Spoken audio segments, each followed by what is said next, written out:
আজকে রান্না করব ছোলার ডাল। তো প্রথম দেখো ছোলার ডালটা ভালো করে ধুয়ে আমি প্রেসার কুকারে সিটি মেরে নিয়েছি। তো বেশ নরম হয়েছে, কিন্তু ডালটা নরম হলেও গোটা গোটা আছে দেখো। তো চলো আজকে ছোলার ডাল কীভাবে রান্না করব তো তোমাদের সঙ্গে সেটাই শেয়ার করব। তো প্রথম আমি এই যে কড়াইতে তেল দিয়েছি, সর্ষের তেল। তো শুকনো লঙ্কা ফোড়ন দিয়ে দেবো আর তেজপাতা দিয়ে দেবো।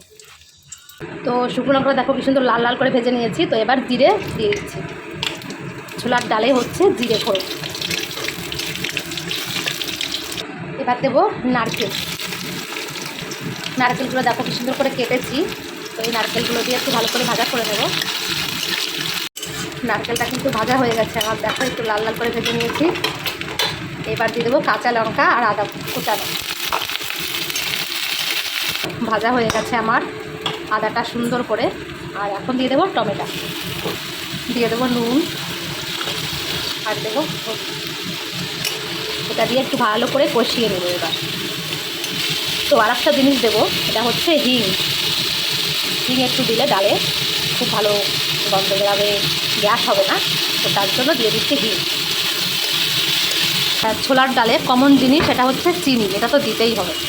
তো ওই চিনিটা দিয়ে আর একটু ভালো করে কষিয়ে নেব, তাহলে বেশ কষানোটা সুন্দর হবে। এবার ডালটা দিয়ে দেবো।